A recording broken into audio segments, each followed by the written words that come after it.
करतूतों के ऊपर और उसने कर दिया है समुद्री इलाके में अपना एक जहाज तैयार। और सावधान, आज हम एक ऐसी खबर पर बात करने जा रहे हैं जो आपको चौंका देगी। आप जानते हैं कि चीन ने फिलीपींस के समुद्री इलाके में अपना दूसरा विशाल युद्धपोत सैंडोंग तैनात कर दिया है और ये जहाज का नाम है सैंडोंग। और ये खबर आपको विस्तार से थोड़ा सा आज हम समझाएंगे। ये घटना दक्षिणी चीन सागर में तनाव का एक बड़ा बम है। क्या युद्ध की शुरुआत है? क्या फिलीपींस चुपचाप बैठेगा? आज हम इस रहस्यमय घटना के ऊपर गहराई से बात करेंगे। चीन ने अपना दूसरा विशाल युद्धपोत सैंडोंग तैयार कर दिया है और जो ये देखा जा रहा है कि ऐसा इसलिए हुआ क्योंकि फिलीपींस दक्षिणी चीन सागर के एक हिस्से पर अपना दावा कर रहा है।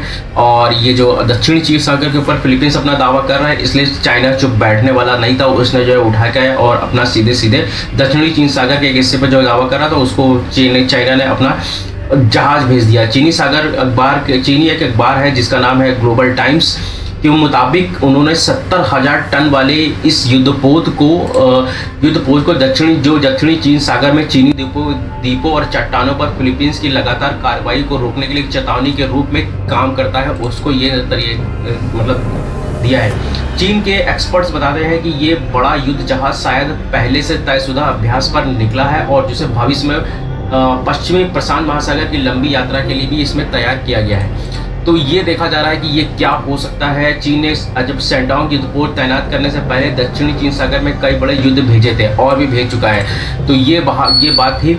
और दूसरे थॉमस वाले सोल को लेकर तनाव को भी चीन अपने समुद्री इलाके की रक्षा के लिए प्रतिबंध है। ये जहाज वहाँ के इसलिए भेजे गए थे। चीनी विमान वाहक पोत की गश्त को फिलीपींस की एक विशेषज्ञ ने दिखावटी कार्रवाई बताया है और उनका कहना है कि ये चीन द्वारा भविष्य में बार बार किया जा सकता है। अगर ऐसा होता है तो इसका मतलब है कि चीन की राष्ट्रीय सुरक्षा को खतरा है। बड़े पैमाने पर सैन्य बल को देखने का मतलब है कि चीन युद्ध की तैयारी कर रहा है।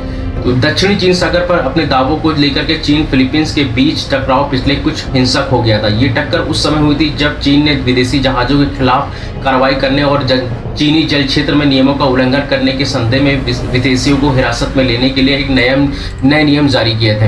ये सारे आर्टिकल्स आप देख सकते हैं। कुछ हफ्ते पहले दक्षिणी चीन सागर के एक सेकंड थॉमस सोइल के पास फिलीपींस की एक नौसेना जहाज को और चीन सागर की दक्षिणी के साथ जो टक्कर हो गई थी। तो पिछले कुछ महीने में दोनों देशों के बीच जो नेवीज और तटरक्षकों के बीच आमने सामने स्थितियां बन रही थी।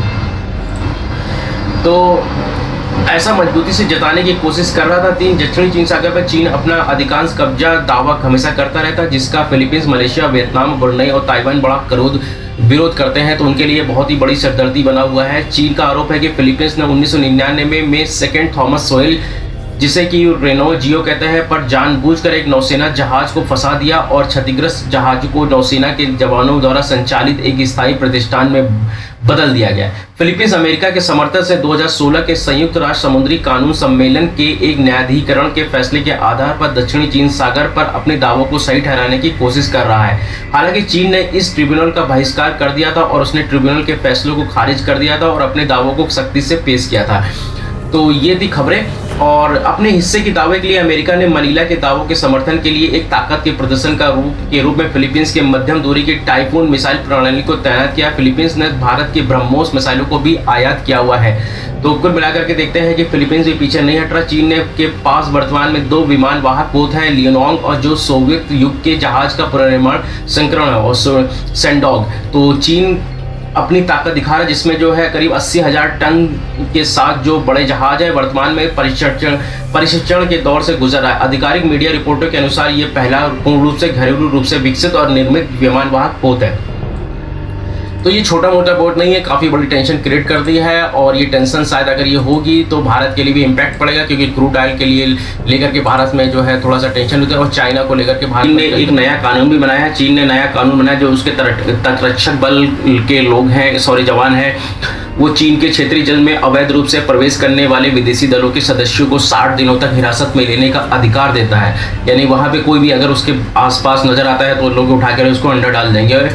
और ये कानून जरूरत पड़ने पर विदेशी जहाज़ों पर भी गोली चलाने का अधिकार देता है। बहुत ही सख्त कानून इन्होंने बनाया है कि सोचिए विदेशी जहाज़ अगर वहाँ से निकलता है तो ये लोग उस पर हमला कर सकते हैं और उनको, उसके जो नागरिकों को या उसके जो दुश्मन क्षेत्र उनको अगर वो नज़र आता है तो उसको 60 दिन के अधिकार में भी ले सकते हैं और उस पर गोली भी चलवा सकते हैं। ये उन्होंने कानून पास किया है। अपने हिस्से के लिए अमेरिका ने मनीला के दावों के समर्थन के लिए एक ताकत के प्रदर्शन के रूप में फिलीपींस के मध्यम दूरी की टाइफून मिसाइल प्रणाली को तैनात किया है। अब ये अमेरिका ने ऐसा किया है। फिलीपींस ने भारत की ब्रह्मोस मिसाइलों को भी आयात किया था।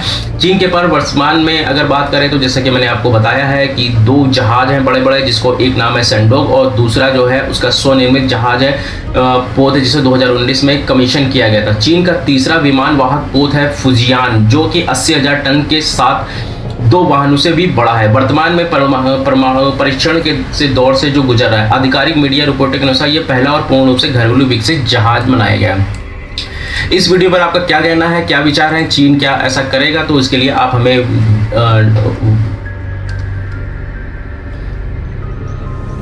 इस वीडियो में आपका क्या कहना है, चीन क्या ऐसा करेगा और क्या सच में जो है हमला हो जाएगा और या लेबनान क्या चीन बच पाएगा? तो या लेबनान के हमला करने से चीन के ऊपर क्या होगा? उधर जो है